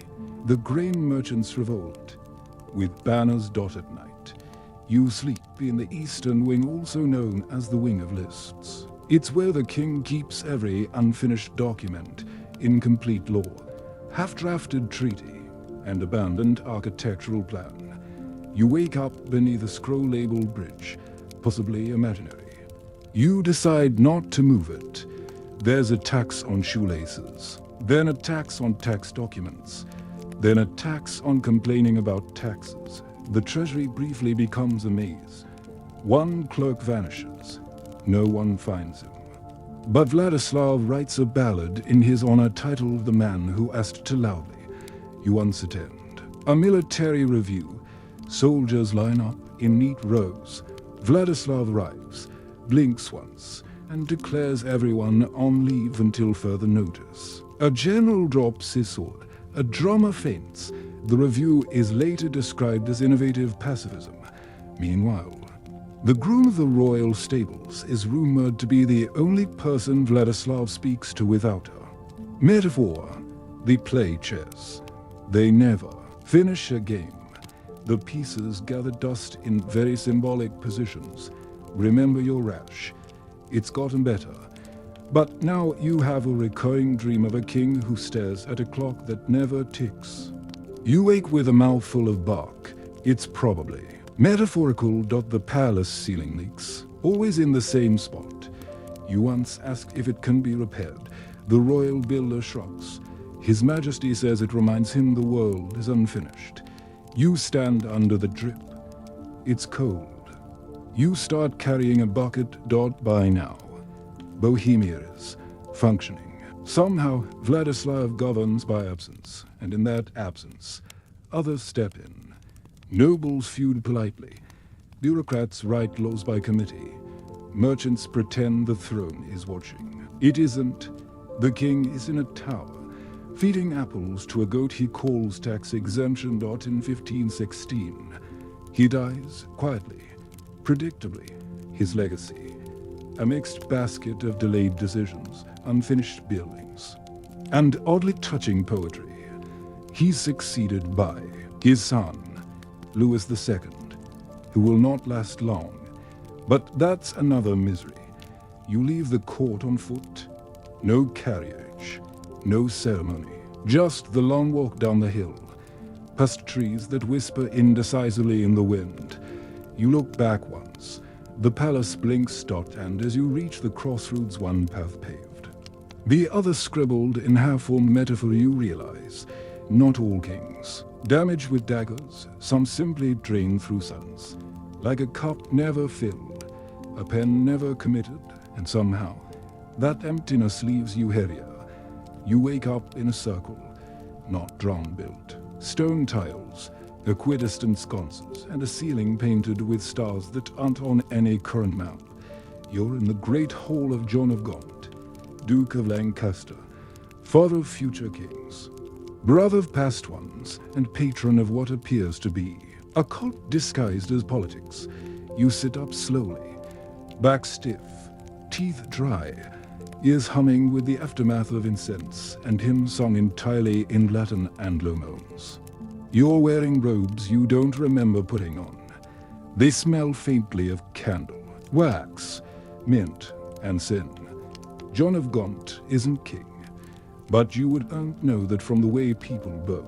He's the son of Edward III, uncle to Richard II, father of Henry IV, and spiritual sovereign of things that slither between church and crown. He walks like a man who expects the floor to thank him. You watch him descend the staircase carved with angels and wolves, each step measured, each syllable of his voice massaged into perfection. He speaks in soft commands, everyone obeys. You blink, and suddenly your hands are folded. His court is a temple of control ornate, strange, intimate in all the wrong ways. Tapestries depict saints with their hands bound, martyrs blindfolded and smiling. The candles never flicker, they bend toward him. Someone once called his hole a monastery of desire, and after 2 days, you believe it. Have the court wears red sashes tied around their throats. You ask what they mean. A girl with ink-stained fingers just says, "We chose, you don't." Press. Meanwhile, your phone is still dead. John would have crushed it under a jeweled heel while reciting Augustine. He's a patron of alchemy, not the firework kind, the brooding kind. Men in dark robes meet nightly in stone vaults, whispering equations to flasks that glow green when no one touches them. They speak of transmutation and the soul's heaviness. One night, you attend. You're handed a vial. You drop it. It hisses among coughs. You're escorted out. John funds theologians with interesting ideas, heretical ones.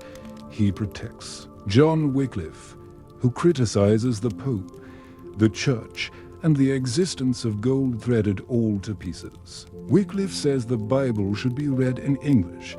Everyone else says Wycliffe should be burned. John of Gaunt nods and provides him with a heavily guarded library. One day you enter it. A book opens by itself. You stop entering. There are rumors of flagellation ceremonies, not punishment devotion, sensual devotion, at midnight, by candlelight, in a chamber filled with silk ropes and quiet hymns. Men and women kneel and strike themselves in unison. You watch once through a keyhole. No one speaks. No one winces. The rhythm is precise. Afterward, they eat sweet bread and read psalms. John hosts dinners like rituals, long tables, 12 guests, courses in multiples of 3. You're seated between a knight with no eyebrows and a nun who smells like myrrh and judgment. The food is color-coded, gold, red, silver. The meat is so tender it falls apart under your gaze. The wine is spiced with something you can't name. You take one sip. You see your ancestors. The Duke speaks of England, inheritance, power. His voice lowers when he says succession, like it's both sacred and toxic. He wants the throne, or at least the person on it to owe him something unpayable. Richard II is a child, easily shaped. John's fingers are long. Historians still debate whether John of Gaunt was a noble reformer or an opportunist cloaked in incense and silk. Some say he loved England. Others say he loved ruling it from behind a veil of candles. Remember Vladislav's goat named tax exemption. John keeps falcons named after virtues. You meet patience. She pecks your hand. You bleed politely. The air in this place is always warm, unnaturally so. It clings to your skin, fills your lungs, makes your thoughts slow. You stop using contractions. You say thus too often. One morning, you wake with Latin on your tongue and someone else's dreams in your eyes. The Duke's mistress, Catherine Swynford, is everywhere and nowhere. She enters rooms like mist. Leaves them with questions. They have children. They're illegitimate. Later, they're legitimized. The family becomes the house of Beaufort, future power brokers of English politics. You sit beside her once. She hums while peeling fruit. You find yourself confessing to things you haven't done yet. Your rash has migrated to your chest. It forms the outline of a cross. You don't show anyone.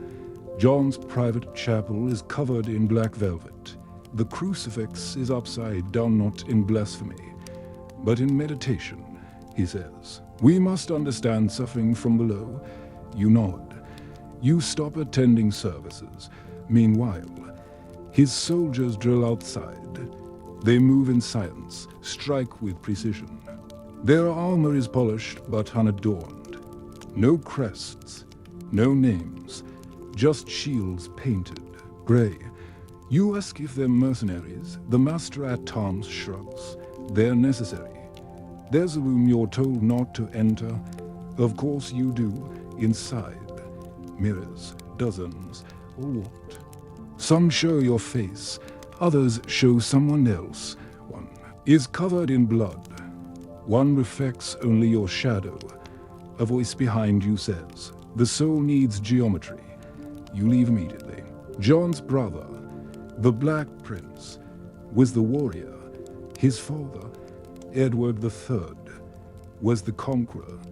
But John is the one who waits, who calls, who prays sideways and negotiates with dead men's promises. His enemies call him patient. His allies call him permanent. You call him dangerous with a smile that stays behind your teeth.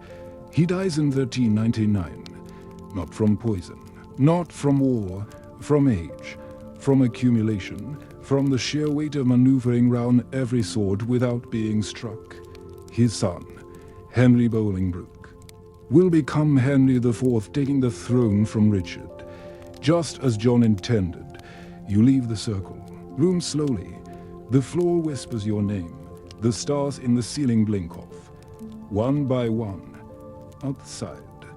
The sun is cold, and as you walk away from this monastery of power, rope burns on your mind.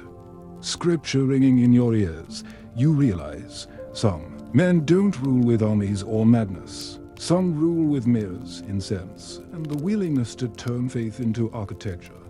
You wake up to candlelight and cold toes. The room is vast, domed, and lit entirely by tapers set into walls. Sconces and somehow ceilings. Wax drips like rain slowed down, freezing midair.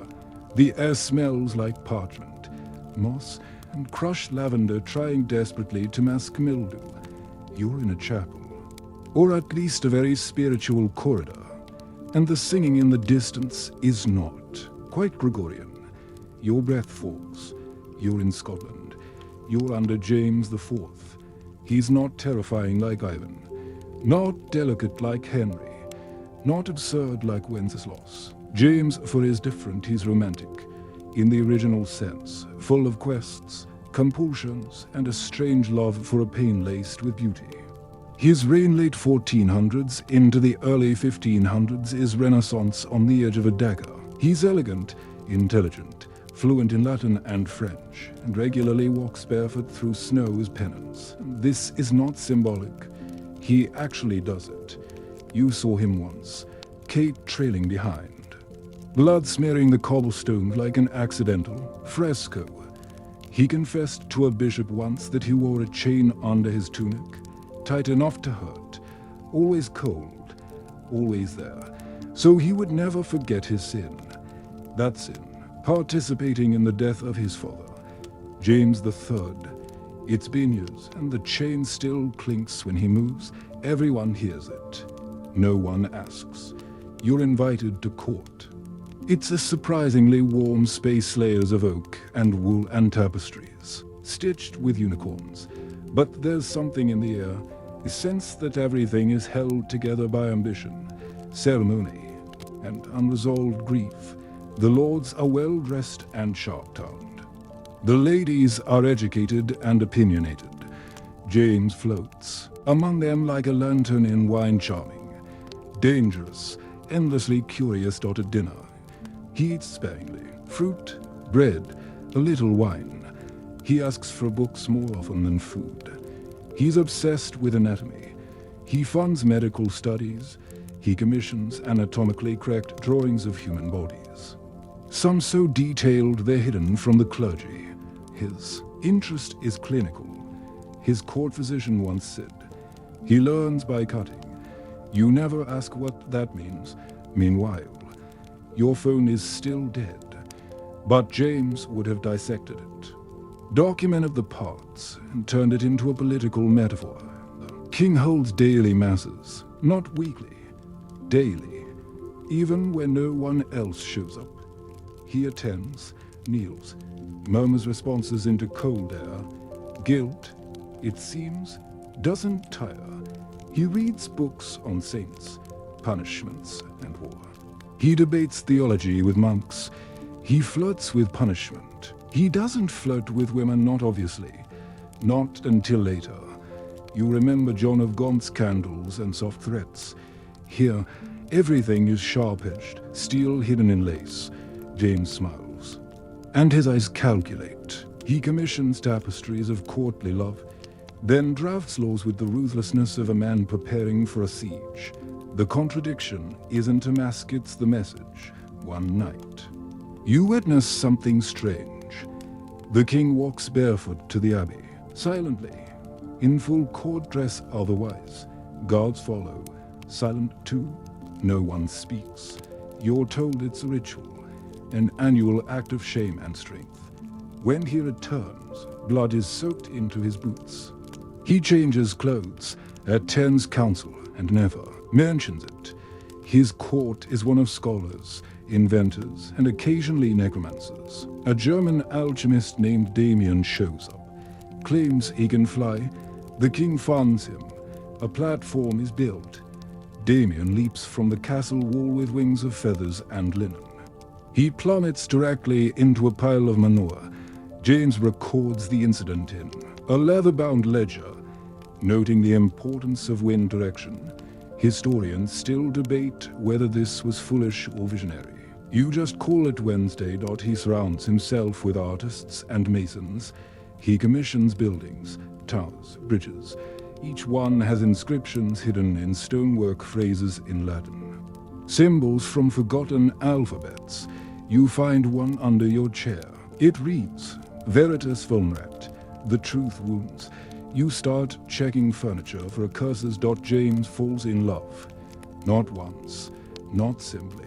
He marries Margaret, Tudor of England, a gesture meant to seal peace, to end a feud of centuries. The marriage is political, but the affection seems real.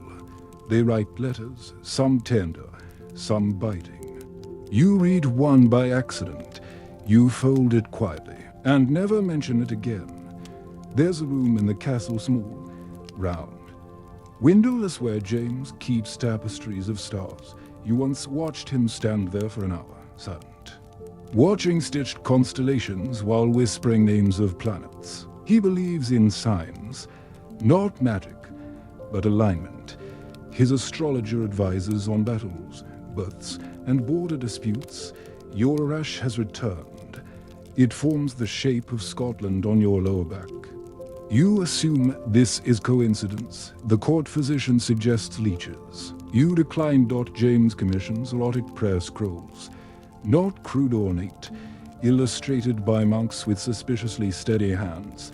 Each prayer ends in anatomical metaphors for virtue and desire. He gives them as gifts. You receive one. You hide it. Everyone else does too. He prepares for war slowly, sadly, and with a sense of inevitability. England grows restless. The peace cracks.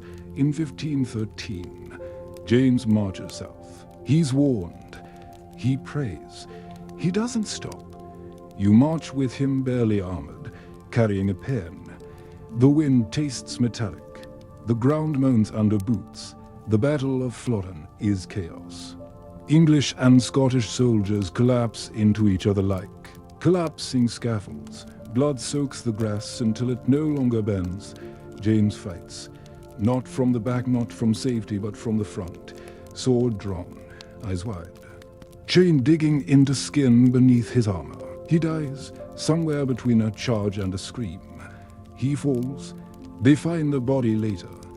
Or say they do. There's a head, a signet ring, the chain. The English bury him in secret. Scotland goes silent. Margaret grieves in private. The court walks softly for years. You return to the chapel where you woke. The candles still drip. The saints still stare. You touch your chest. The prayer scroll is still tucked inside your tunic dot, and as you leave the echo of Flodden behind, armor rusting in your ears, you realize some kings die for glory. James died for guilt dressed as honor, for poetry dressed as battle, for love. Tangled in chains, you wake up with a slip missing. Not both, just one. The remaining one is velvet, too small, and embroidered with a symbol you've seen before, a throne cracked down the middle. There's a draft in the room. You sit up, slowly, your joints cracking like old wood, and realize you're not in a castle this time. You're in a manor that wants to be a castle, thick with candle smoke and political mildew, dressed in noble aspiration and bruised dignity. The walls are paneled with oak, the kind that tries too hard. The rugs are Persian, the air tastes like surrender.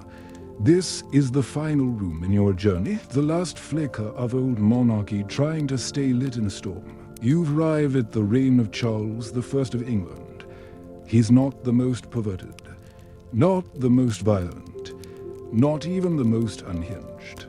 But Charles is the final stroke in the slow painting of monarchical collapse. He believes in kingship the way one might believe in magic pure, divinely assigned and challengeable. His belief will cost him his life and yours, possibly your remaining slipper. You shuffle down a corridor that smells like lemon oil and exile. Charles greets you in a velvet coat so dark it reflects no light.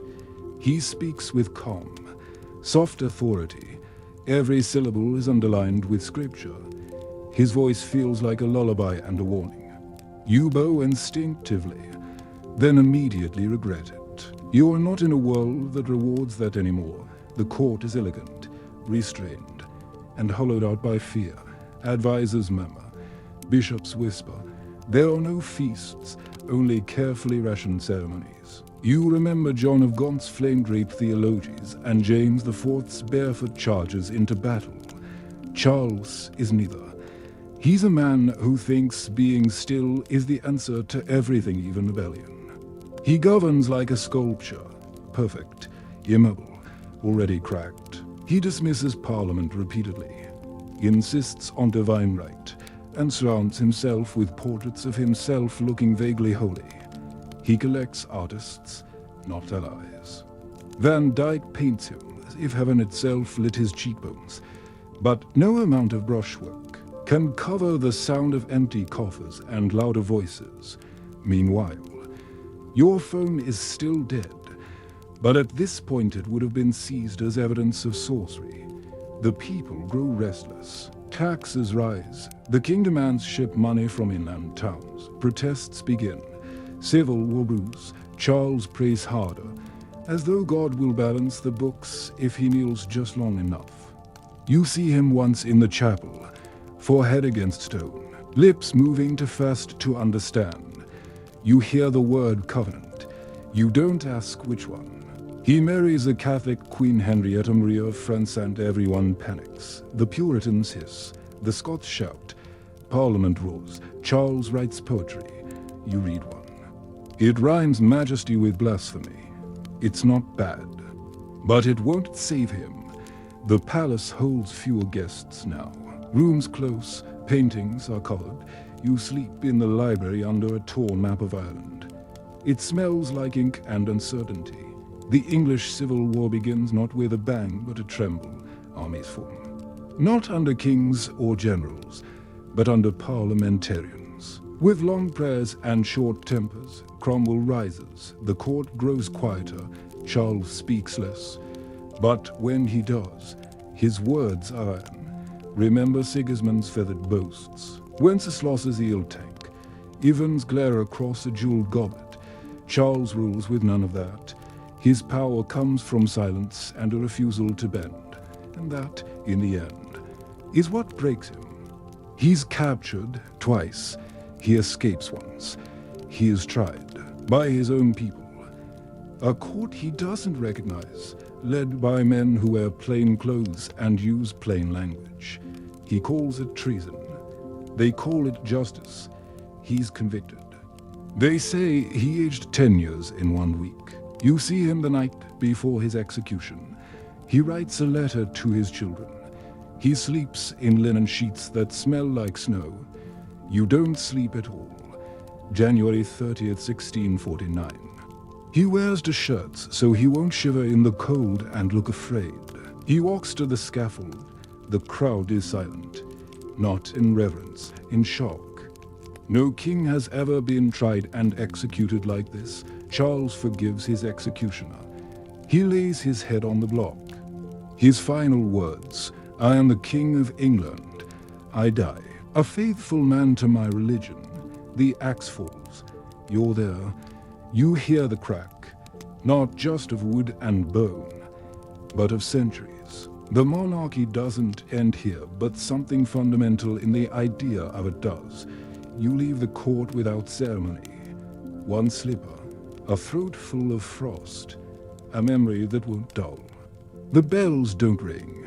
The snow doesn't melt.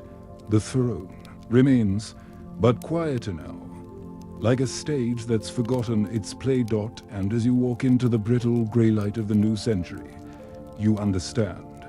Some kings died in madness, others in fire, others in silence. But Charles died in stillness and left behind a world that suddenly had to learn how to rule without velvet, without chains, without a crown to fear. Tonight you've traveled far through velvet halls and blood-soaked thresholds, through the breath of kings who whispered to dogs, who ruled from mirrors, who bathed in guilt and perfume and wine-soaked history. You've drifted across decades of paranoia and candlelight, your footsteps worn into cobblestone and oak, your breath fogging up cathedrals, your eyes adjusting to darkness they never truly left. Now, it's time to let the fever fade. Let the weight of crowns slip from your shoulders. You've tasted bread baked with suspicion, wine steeped in secrets, heard music that murmured, laughed, broke. You've knelt beside crumbling altars and danced past dying tapestries. But those kings, those terribly tender, terrifying kings are centuries behind you now.